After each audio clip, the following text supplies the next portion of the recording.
I would say one of the big lessons that I've learned quite quickly, I think, was give the players the game they want.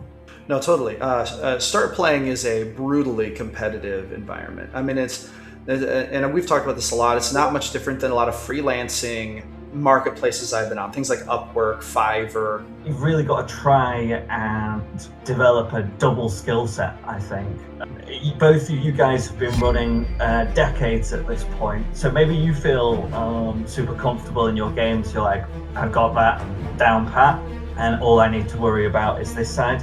Me, I've been running D&D for about 8 years now, and I feel like, relatively confident. But I think there's always, with any skill, there's so much room for improvement and mastery. All right, everyone, welcome back to another episode of GM Philosophy. This is actually the first installment of our Pro Gamemasters Guild podcast. This is going to be a broadcast we're going to do probably on a weekly basis with our Pro GMs Guild, which is basically a private Discord chat we have in the GM Philosophy Discord. If you would like to join this in the future and maybe join these types of conversations and be on this podcast and take advantage of some of the awesome, business perspectives on the Pro GM experience from the other members, please feel free to join by joining the GM Philosophy Discord, links to the description, and private messaging me. Right now, that's the only way to really get in here, and we can talk about that. With that being said, I'm joined today by two members. We're actually two members down today. One of them, unfortunately, had a loss in the family, and so he will not be with us today. Our hearts go out to Cognosante. And then also Palindrome will not be with us today because he is at a convention. So we're going to be rolling with Fantasy and Damocleave, and I'm going to let them introduce themselves. So let's first do a quick round of introductions. Let's start with you, Fantasy, and then you, Damocleave, and then we'll get on to the primary content of the podcast. But go for it.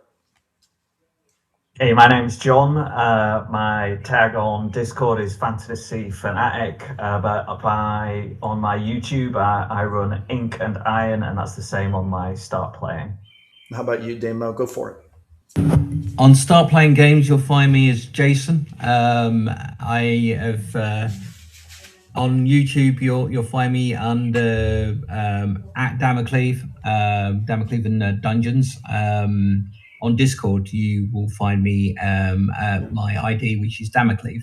What was the other question? Oh, no, basically just introduce yourself, and we're going to get more into all that. But no, you're good. Everyone, for those of you in the on the viewers end, you're going to be able to find links to everything we're going to talk about in the description to the games and also to the YouTube channels and such. If you'd like to follow anyone, check out their games specifically. But for now, we're going to jump into the meat of the topic here, which is basically documenting our Pro GM journeys, talking about not only what we've got going on and then how it's going, but then also talking about what victories everyone has experienced this week in the business, what challenges they're facing, and then that may lead into group discussion about some of these challenges, bouncing some of these topics around. And I'll actually wait to go last. I would rather have one of you gentlemen go first. Let's start with John. Let's have you go first. So yeah, John, just talk about what you've got going on. Kind of describe it for the audience so they know what you got going on. But then also wins you've had in the business this week, but then challenges you're facing, and then we'll just bounce it around. Okay, so I am a couple of months into my Pro GM and YouTube journey. The concept that I came up with my YouTube was a series called Fantasy Fusion, and that is a concept of taking a piece of fantasy media, so that's movies, series, books, games, taking a concept from it and implementing that into 5e, how that would work. So I've made a few videos so far with mixed success, but to give you an example, one of my most recent videos is sword forms from the Wheel of Time. So in the Wheel of Time universe, blade masters, or generally any sword fighter, fights through a series of katas, which are similar to like the Japanese sword styles. And each kata has a sort of poetic name attached to it. So one of those would be like lightning of three prongs, the river undercuts the bank. These kind of poetic names that don't really describe exactly what's going on. But I fell in love with that series as a child, and the way that the sword fights were described, it was like poetry in motion sort of thing. And so that's one of the videos that I decided to make. I create documents alongside these videos to support that. And it's just kind of going into how that might work in 5e in terms of, I came up with a few concept ideas. One, just being a flavor thing, just come up with a bunch of different sword form names and make your turns sound cooler in combat, you know, instead of just I try and hit, I go to swing. It just gives something more flavorful than that. But there also, I came up with stances and actual combat maneuvers, so a kind of threefold system there, depending on what the flavor you're going for is. So yeah, that's one example of the kind of videos that I'm trying to make. Currently working on my next video. Unfortunately, I would say my challenge this week has been that I really pulled my back. So I haven't been able to sit down or move or do really much of anything. So I've not been able to work on any vids, any StartPlaying stuff. It's just been getting through that. So not exactly a challenge that we can workshop right here, but that's the way it goes sometimes, unless the GM philosopher's going to go out doing physio advice as part of his YouTube. I'm afraid I'm a little not up to date on my therapist skills, I'm afraid. Yeah, so we might not be able to tackle that today, but that's been my challenge this week. In terms of wins, I currently have one game going on StartPlaying. I've listed it as a low price option, Lost Mines of Found Delver, just going back to the basics, trying to get some people interested in the games. And I had an extra player join just before the session. So that was a feel-good moment, despite all of the struggles this week. Play seems to have gelled in pretty well. I'm happy with how that game is going. And hoping to convert on some more game ideas. I feel like I did come up with a new listing that I posted. So the concept for that, which I'm super excited about, and even hope one day maybe to turn it into a module of some description, is the name. I'm playing about with the name. Currently it's listed as Mons Ultima. I was also playing with Nova Genesis Ultima, which is for those of you old school anime fans might recognize it as a reference to Neon Genesis Evangelion. I've also got another title for it, which is the Ascension games. I'm really kind of not too sure where I'm going to go with that. It hasn't currently got any interest, unfortunately, so far. But anyway, enough about the title. People would be interested in what the actual meat of the game is. So the whole idea is the pantheon of gods is dead. War in heaven, things have gone terribly wrong, and there is empty seats upstairs. And the world has gone to shit. You have to climb Mons Ultima, the final mountain, and descend through 6 levels. It's like a gauntlet run of each level. And when you get to the top, you will ascend to godhood. There are other player parties that are also making this climb. So that's where the sort of Ascension Games title was kind of coming in. It's like this competition, almost like a tournament. so that's the idea. I've come up with some sort of additional systems to tack on to 5e for this. So the idea being that kind of anime style unique abilities that each player will get, because each player is a holder of a divine shard. So for example, you might hold like a shard of death, like a death domain shard, and you might get like an ultimate ability which would be like impending doom or for whom the bell tolls, something like that. And that's like an ability. In theory, you might get like a countdown, 3-round countdown to instant death. Or another player who holds a shard of a god of light might get some kind of supernova ability, which is a bunch of radiant damage and blinds enemies. So cool abilities, cool signature abilities that each player will get to workshop themselves. So I think that's a bit of a USP that I'm trying to go for with this game. I've got some other listings. I've got a sort of steampunk airship listing called Broken Wings. I believe it's called. I have to double check actually. There we go. Skybound, Borrowed Wings. That's it. I haven't looked at that one in a while. And I also have a Predator-inspired game called Operation Black Vault, which is a sort of special ops fantasy set on an island. Which again, I'm super excited to run all of these. Just need some players. Yeah. So that's mainly what I'm working on at the moment.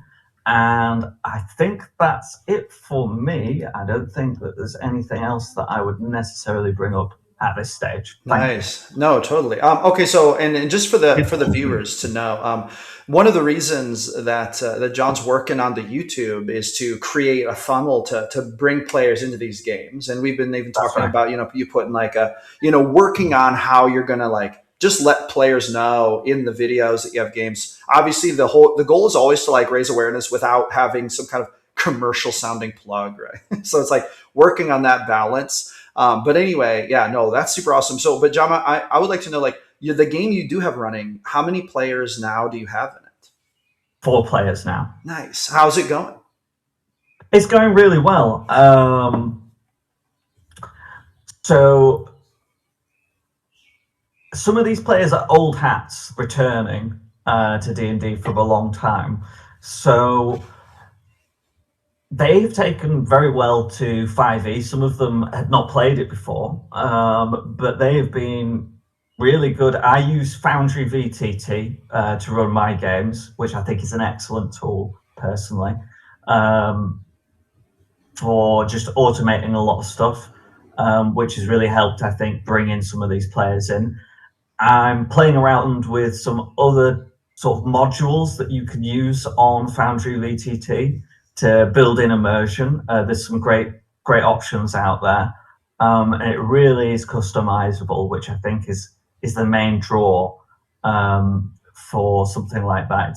I know there's things like Albert Rodeo, which is a really sort of quickly play and go, but for me, that customizability and stuff is really what draws me to that tool.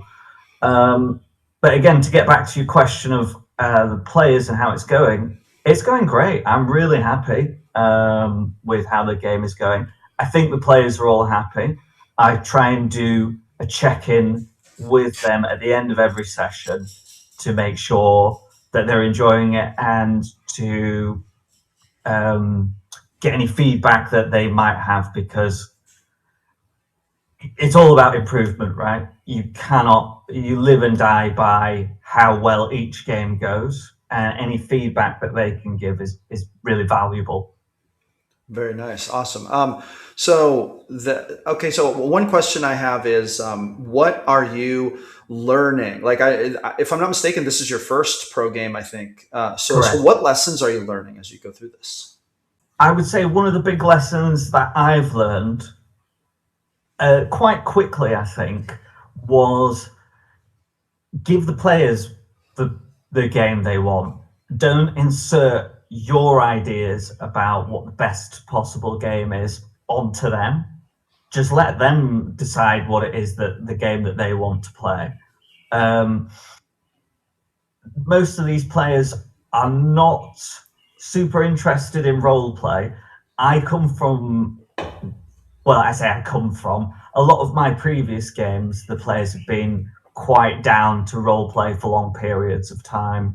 I'm happy to do that with them. But these players, not so much. That's not to say that they never do, but it doesn't seem to be a priority for them. And I think I was trying to shoehorn it into certain places and quickly realized that that's not what these guys wanted. They wanted to game. Do you know what I mean? Like, that was it for them. Kicking ass and rolling dice. So give the players what they want. That's my biggest lesson so far from paid DMing. Nice. And yeah.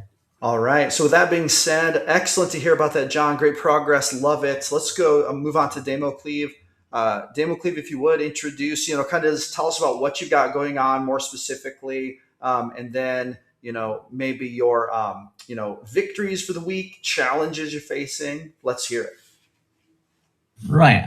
Well, I've been in the role-playing scene for 40 years plus now, as a forever GM. I've been on StartPlaying about 4 years now, coming up to 5. I've been working hard on trying to maintain 5 games a week. I've just posted another 4 games, so that's 9 games in total. My biggest victory this week, I suppose, is creating a whole bunch of new posters for the game listings. I was really pleased with how they've turned out, and how certain people from other games that I'm running have commented on them. So I was pleased with them. When you say posters, do you mean like the picture that you put in the StartPlaying list? Yeah. Very nice. I always put a lot of effort. I probably pay as much attention to those as I do like thumbnails for YouTube. Yeah, it gets that sort of gravitas as importance, because I think the image and how you present it sells the listing. 100%. Challenges for this week is trying to find people to fill those games. I found out that one of the games that's called Fragile Peace, which is a setting of my own design, I'm running it using Otherscape by Son of Oak. And it seems that I'm the only GM currently on StartPlaying Games that's running games with Otherscape. So a very niche system, kind of.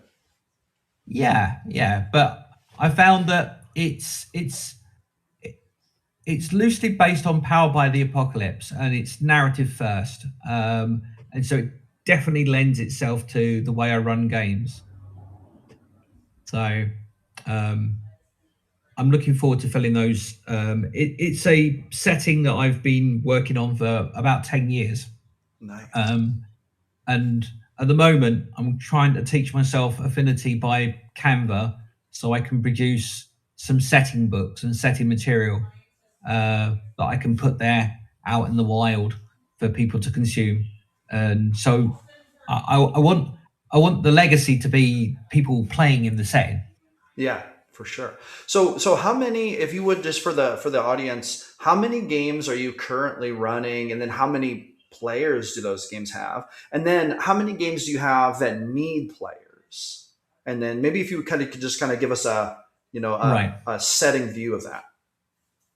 Right, I'm running Shadowrun on a Monday, and that's got 4 players in, and that needs 2. I have a Tuesday game that's full,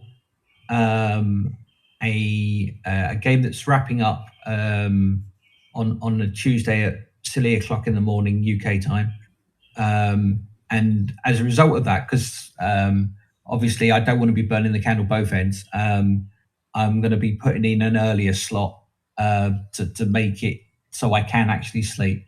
Because prior to this, sleep was optional apparently. I've got two games advertised on Wednesday that need a whole crew because they've gone up brand new. They've only been there about a week or so.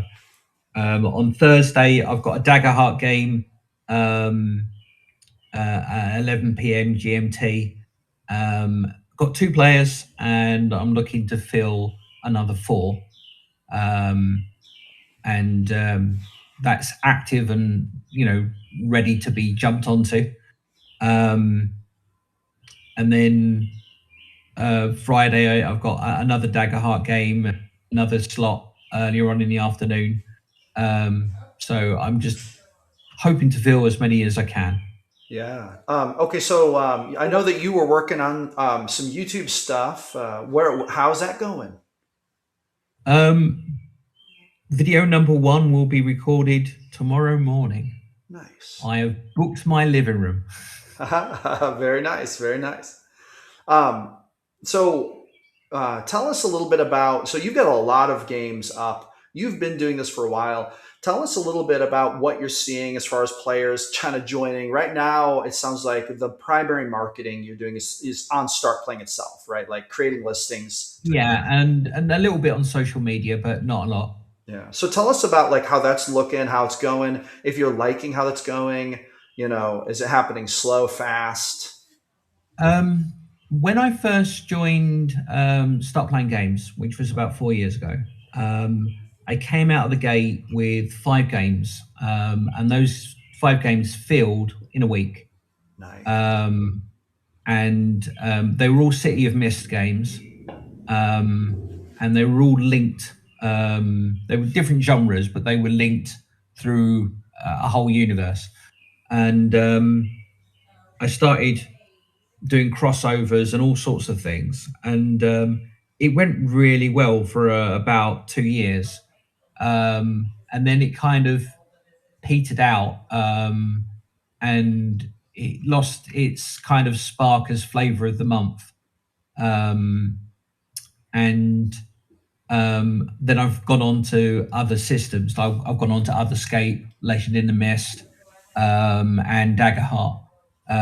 When Daggerheart went live with their playtests, I jumped on board right at the very beginning. And I've been running Daggerheart as well ever since that happened.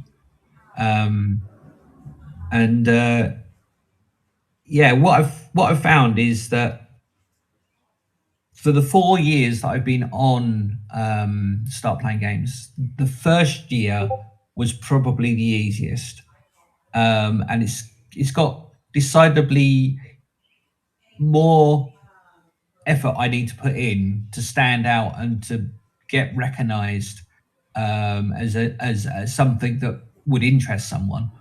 Do you think it's become more saturated, or what do you think? What's your takeaway from that? Well, with Dungeons and Dragons, for sure, the whole D&D thing has been totally swamped, and trying to stand out in that sea is hard work. I kind of think that's why I'm not running D&D. I've tried to run D&D games, but I didn't get any nibbles, so I kind of got a bit worried about not getting bums on seats. So I then switched back to what I knew and was familiar with. And what I was hoping was, because I was like the only GM on StartPlaying that's running Otherscape, that would be a boon, a help to me. But it's getting people to know that I'm here. That's the issue, reaching a bigger audience, so therefore they can make their choices and try things out. Yeah, no, totally. StartPlaying is a brutally competitive environment. I mean, and we've talked about this a lot. It's not much different than a lot of freelancing. In the digital marketing world, it's not so different from a lot of freelancing marketplaces I've been on. Things like Upwork, Fiverr, stuff like even Boy, it's been so long now, but back when Freelancer was a thing, I actually think that, I don't even know if that's still a service, but like, so these kinds of marketplaces are brutal because it's all like, I mean, options upon options upon options. You know, I mean, at any given time slot to start playing, there might be 50 to 80 games that you're competing with, right? Maybe not all the same system, but at that time slot. And I think a lot of people probably look for games by time slot. This is kind of I think that is probably very close to the first thing people look for. And then probably like system. I'm not 100% sure how people look. But with that being said, you know, it does make sense if you're running, what is it called? Otherscape? Yeah, Otherscape. Yeah, Otherscape. So if you're running Otherscape, you may be getting really like hurt if people are clicking on time and then they're clicking on D&D, right? So and that would rule your game out because it's not a D&D. They wouldn't see it. Yeah. Now, I don't know if that's how people are searching, but I think that's something to think about. It's like, it's at least a theory about it, right? So that gives D&D an obvious advantage because it is obviously the mainstream one. Yeah. But with that being said, that's also, it brings up the importance of social media, you know, YouTube. That's why we talked a lot about starting YouTube, which is why you're starting YouTube. I mean, at least a part of it. Yeah, that's one of the reasons. Yeah. Yeah, which is awesome. Okay, so with that being said, what I would like to do is I would like to kind of hear you describe, as you're having these challenges of, you know, standing out on that competitive marketplace, I would like you to kind of talk very candidly, just so that the audience can hear this, how you're thinking about that and kind of what you're thinking about as far as like moving toward a solution. Because I think there's a lot of game masters out there who probably feel that way. Like they probably feel exactly like you do. In fact, I would venture to guess that the majority of game masters on StartPlaying don't even have a game running yet because there's so much competition, right? I don't know if that's true, but I would bet it is. I bet it is. But anyway, go ahead if you wouldn't mind. Right. So the first thing that I considered, obviously, I'm an artist myself, so therefore the first thing I kind of think about is the image and how it looks on the page. So I kind of spend a lot of time with the poster. After that, in the write-up and the spiel that's presented to people, both in short form and in the long text that you can put, the language you use, who you aim the target as being, what you give them is important. People don't want to know fluffy history about the world. People want to know who they are, what they mean to the world, and what options are available. Because that's the kind of thing that kind of gets their creative juices going and makes them think about characters and character concepts and the kind of thing they might want to play in that system or in that game or campaign. Yeah. And so I'm constantly reworking the words and the language I use. And what I've been doing is almost like A/B testing.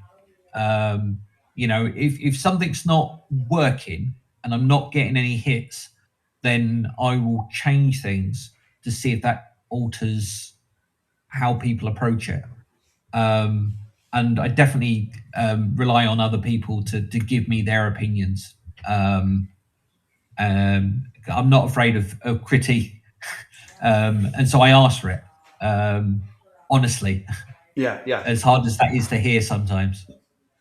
No, 100%. No. What do you think, John, about this? You know, this question of StartPlaying being kind of saturated, making it hard to find. You know, for game masters, make it hard for them to stand out. Do you have any feelings about that or thoughts? I know you're kind of newer to that journey, but you've already got one game running. You also got games you're waiting on, so you kind of feel that. You know that. What are your thoughts about that? Your observations? It definitely seems to be a competitive market. I mean, I was not getting any sustained interest in my games until I went back to bread and butter and also as cheap as you could go.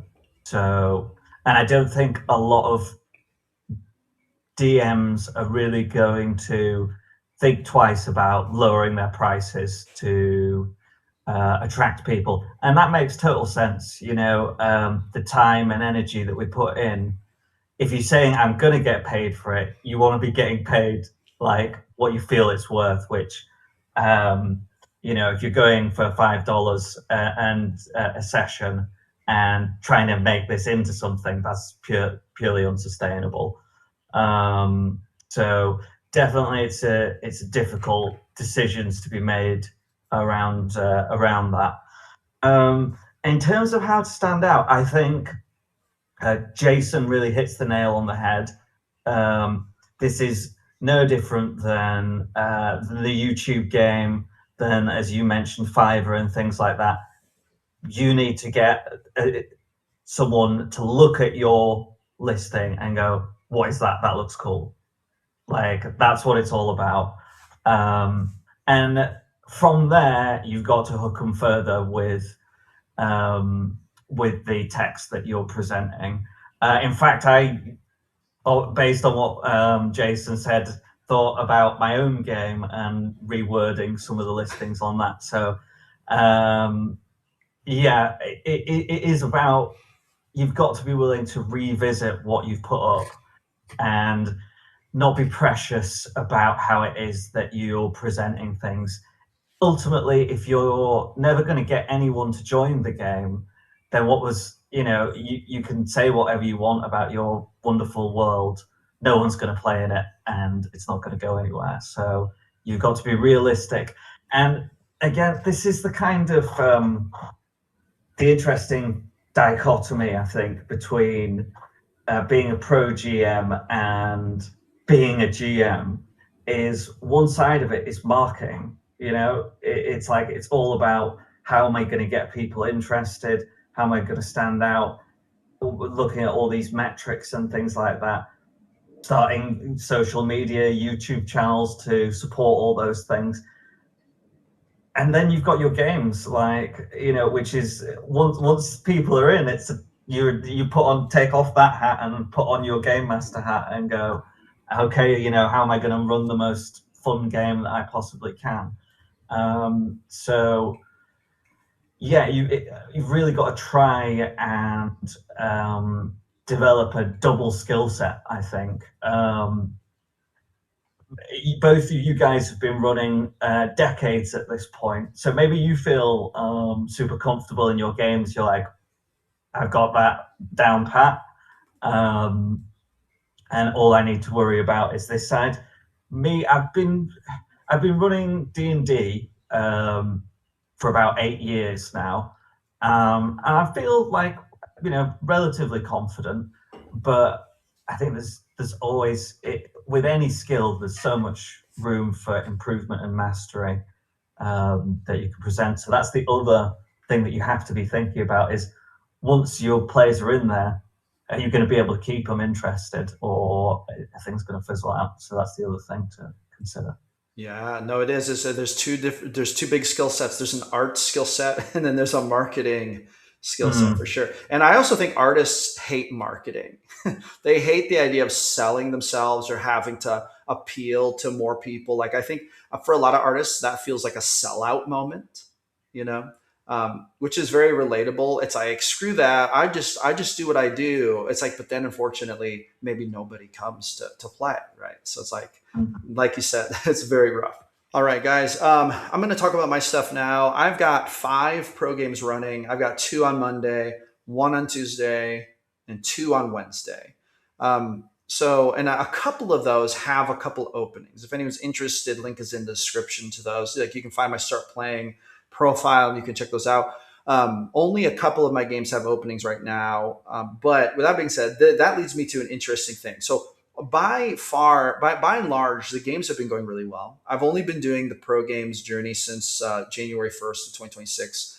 By March 2026, I left my JOB to go full-time in on the content creator and pro GM journey. Things are going really well. Every month they get better. My games are running at the $20 per seat price point, and I've actually ticked up my max players to 7 for each game, and it's been going really well. And with that being said, I've also got there's a couple little weird things that go on in there, right? So like I've got one player who, because of his weird work schedule, he can only play half of Monday's games and then half of Wednesday's games. So he's in 2 campaigns, but he can only play half the time in each one because he's like either working on Wednesday or Monday. And that's so interesting. So he's in like 2 different groups, but he can only play half the time. Now, with that being said, in all of that, I'm going to share with you a challenge, an interesting thing that happened this week that I think is funny. And I don't like, I'm still trying to deal with it, and I'll explain that to you. I accidentally set my Monday 8 a.m. games max player count to 9. And I didn't mean to. I meant to switch it to 7, but for some reason I made it 9. And then I had another player join that game, like a couple hours before the game session. And then I realized what I'd done, and I was like, oh my God, like this game is already so full. Because that game was like full. I was like, this game is already so full. And in that game, I'm actually running 7 players all the time. And then that guy who can only play half the time is like player number 8. But sometimes players also have to skip a session or something. So I have it set up to where now it's like loosely, like I always have 7, right? Kind of. And then every once in a while I'll have 8. It's kind of, but this guy jumping in made it 9, across the top. So it's like, okay. So I messaged the guy and I was like, tried to set up a one-on-one with him. Got no response. Just joined the game, and then it was crickets. Then like just a little while before the game, literally minutes before the game, he sends me his character sheet and a bunch of information like about his backstory, which is really cool. Super cool character backstory. But then I was like, message him back, hey, this looks so awesome. However, and I kind of explained the max player count stuff. And then I said, hey, let's do this. Let's have you, because actually I was so I had one player who I kind of had a little bit of a feeling they might quit. I kind of thought they were coming up on getting ready to leave the campaign for just various reasons. So I thought to myself, you know what, this might be serendipitous. I might be able to quickly replace that player if they leave with this player. And in this session, I kind of was wondering if they were even going to show up to this session, right? But they did show up. But let me go back a little bit. So this other player, he said, so basically what I told him was, hey, instead of playing the session, I would love for you to spectate this. I'm not going to charge you for it. I'll mark the session as free. You just spectate and check out this group. This is a very niche group. Most of them are playing evil characters. It's a very evil campaign. So like you can check it out and see if you like it. Does that sound okay to you? Could we do that? And then he was like, yeah, no, that's fine. Shows up to the section to spectate. So this is the first time I've actually spoken to him, despite me trying to get him on a call before, and I couldn't get him to commit to a call. Jumps in, spectating. Says hi, and then pretty much mutes and just watches. Okay, so we play the session, which was this was like a boss fight end of an arc session, which had a big player betrayal in it. And there were actually some real feelings like between the players. So it was an intense session. It was like a boss fight plus a scene of betrayal, plus actual emotional fallout, like above table, like player literally like F you, why would you do this? Like literally people having high feelings, emotions about this. So then it's like, get done with that session, deal with the fallout from that, like messaging everyone, because actually some people did get emotional, which that's another topic for another time. I think it was a success. Some players felt it was a feel bad for some players, but that's another story. All said and done, we're moving into the next arc and everyone's excited about it, but nobody's leaving. Okay, so now we have this guy. And so I messaged him after and I said, hey, listen, I'm going to be super real with you. I asked all the other players, because I asked all of them the next day, what do you think about adding this guy's character, whatever? And everyone universally said, I don't think that's a good idea. We've already got a full party. As we begin this next arc, I think we're going to want some in-depth RP to deal with like all the betrayal and to integrate the new character. Like one of the player who had betrayed them, he's basically, his character from that arc is going to become a future BBEG. And so he's bringing in a new character. So it's like very fun. But so he's going to introduce this new character. So we need to do that. There's like a lot. There's a lot to deal with. And I don't think adding a new player right now would be good for the game. And I totally agree. And I was like, I understand. Okay. So I go back to this guy and I say, hey, I don't think we can, bring your character into this game. Now I do have other games at these other times. that I would love to, I would love for you to come into. I have a slot open on my Tuesday game. I have a slot open on my early Monday game, my 1 a.m.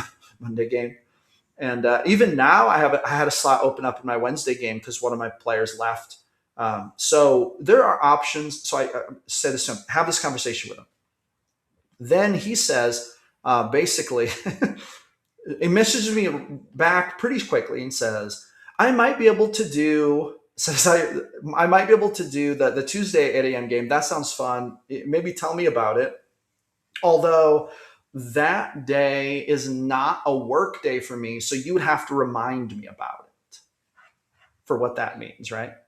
And then I say, okay, cool. Could we set up let's set up a session 0 this week? Crickets. Literally could not get him to respond to a message about setting up a session 0. What do you guys make of that? I've never had that kind of situation happen.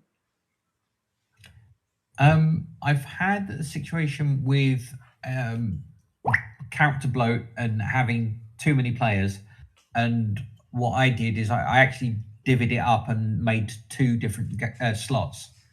And so we drew lots to who went which way, and they were quite adult about it, and it all worked out in the end.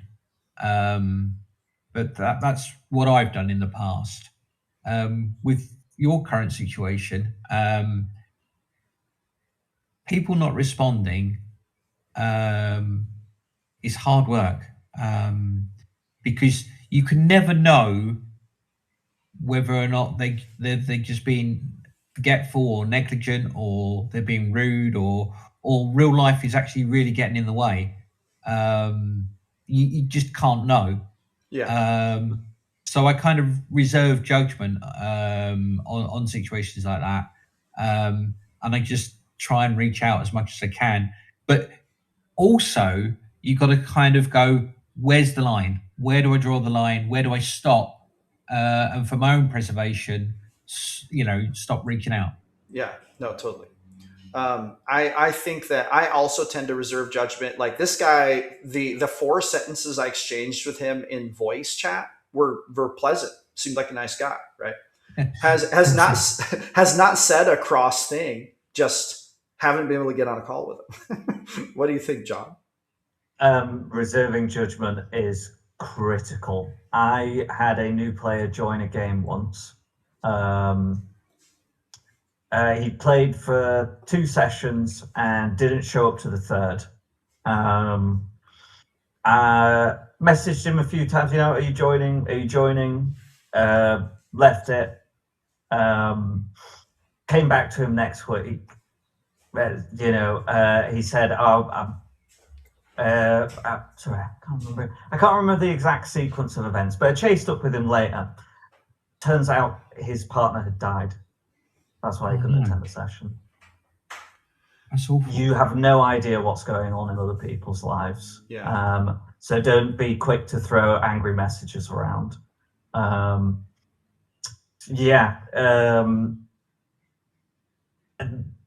D&D, as much as we all love it, it comes secondary to all sorts of things in life. Yeah. So that's very true. we don't know what's going on with other people and why they might not be attending or why they might not be responding, and we have to withhold judgment until we do get a response from them. Yeah. Now, when you get that response, that's when you need to evaluate what it is that they're saying and whether it's a legitimate reason for them to be to have not attended, not responded, whatever it is, that whatever miscommunication or lack of communication is occurring. So in terms of your situation, I don't know how you manage even 8 players. Sometimes it's like herding cats playing D&D, and also the thing of the spotlight sharing. So much of that comes down to the players themselves, I think. You as the DM can try and manage that, but especially online, my cross chat can become really unmanageable. I don't go ever above 6 players in any of the online games that I've run, and even that seemed a bit much at times. Yeah. No, that's true. That's a whole topic in itself. Spotlight control, number of players is a whole topic. But yeah, anyway, go ahead, continue. Yeah, I mean, yeah, with this particular guy, I mean, he's already seems to be showing something of a pattern of non-responsiveness. So I would keep a close eye on that, because you don't want someone spoiling your games for those reasons. And also, what the hell does he mean by remind him about the game? Yeah, Like, that's are you supposed to get his personal number and give him a call every hour, like every week before the session? Like, oh, just to remind you, like. yes. I'm not totally sure what that meant. Like I've looked at it a couple times, and I don't know. I would be honest. Sometimes also I do the primary amount of my talking to people on Discord, right? So start playing. Basically, once I get someone to start playing, the primary move is to get them into Discord so that we can actually talk good for real. It's just better Yeah. messaging. Not that I'm trying to circumvent start playing. All my games are on start playing, but like I want to get them into my ecosystem, into the private chat, etc. for the game. With that being Community building as well, like they can chat to the other players there and oh yeah, for sure. enjoy it together. Sorry, go on. No, but I have noticed some people are not Discord friendly, right? And they literally have never used Discord until they joined one of my games, and I think that creates a disconnect too. Like I think that they're not like checking Discord every day, checking their messages. They literally don't sign into it unless they think they need to for some reason. I have another player who recently joined my Wednesday night game who is like that. Like he literally and he's been navigating, like trying to get his mic set up, trying to like do all these things, and he's never used Discord before. And I think that it's because this is the first real reason he's had to be in Discord. And he's an old timer, used to play AD&D, has played all pen and paper D&D, has never been on a VTT before. So it's all a new experience for him. I think that's sometimes also a factor. That's a good point. Yeah. I think we can sort of get our blinders on with regards to, this is how the game is played, and forget that people are coming from all the walks to enjoy games, and that comes with like different familiarities with apps or technologies or things like that, like you said. Yeah. I mean, I can vouch on that, because like today, I was talking to somebody that was 10 years my senior, and I'm 53, and I was having to explain where you can get a capital letter out of the keyboard, and I was trying to explain to him in terms of a typewriter, and about carriages and them raising and lowering, but they didn't even know that as a reference.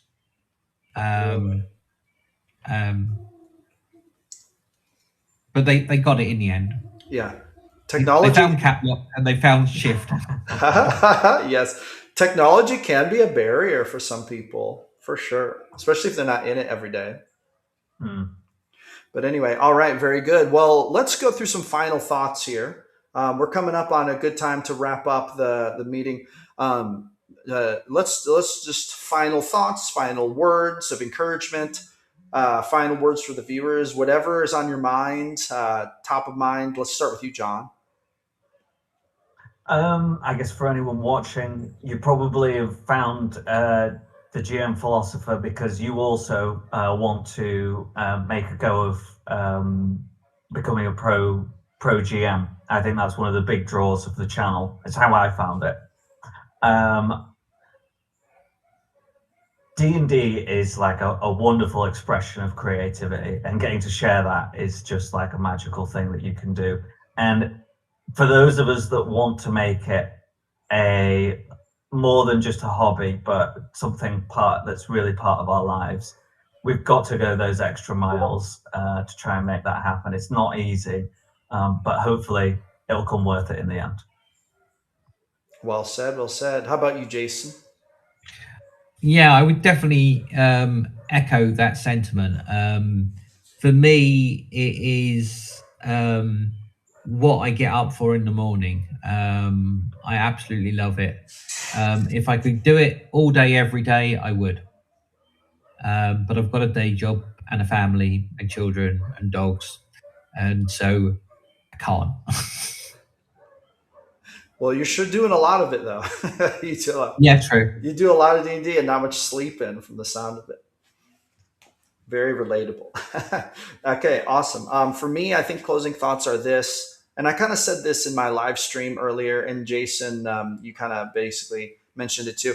I think you got to love the game and the craft. I think that people who are approaching pro jamming from the place of like, oh, I just want to get some money. I could do this and make money. Like that's the wrong attitude to have. I truly believe that's an attitude that'll set people up for disappointment and it'll set them up for frustration and ultimately probably failure. I think that you really win in this particular subset of this craft, which is the pro version of this craft, by actually caring deeply about the craft and wanting to do it very well. And if you make it about the money, it's going to get very weird very fast. But there is a sustainable way to do it. You can actually create a great career doing it. We are all the time talking about this in the GM's Guild, the Pro GM's Guild here, which is you have to build a bigger, more sustainable ecosystem. Running pro games is one element. There's also maybe YouTube and social media. There's also writing products, right? John is already rock and rolling on YouTube. Jason has released many products that he sells. I've got obviously products and I do YouTube, right? So we're all working to build basically our pro GM business, and that looks unique to each person. But those kind of pillars and principles remain the same. And I even had an interview yesterday with another pro GM that I'm going to be publishing next week. And he mirrored the same thing. He's been doing it for years. He actually runs, at this point, 8 pro games. Sometimes he has 11 games. He goes up to 11. And even according to him, it's like the pro games, that's not alone going to make you a really awesome lifetime revenue. You have to be doing more things. You have to be expanding your bases, be creative. And so there's a lot more to it than just running the game. So you've really got to love the whole craft in order to make it work and find that synergy. So that's kind of what I'm really all about in learning how to make that happen in real time. And I mean, I do make my full-time living doing this. I am not at the income level I want to be though. So that's why we're working on it every single day. Amen. Heck yeah. All right, everyone. Well, thank you very much for tuning in for another episode, or the first episode of the Pro GM's Guild. We'll be back next week with another episode. In the meantime, everybody, keep rocking and rolling, building that Pro GM business. Make sure that you leave a comment for the crew. We'll review the comments and check it out. And if you'd like to join the GM Philosophy Discord and message me personally, and we'll set up like an interview. That's the only way to join this guild at this point. Thank you, everyone, for tuning in, and we'll see you on the next one.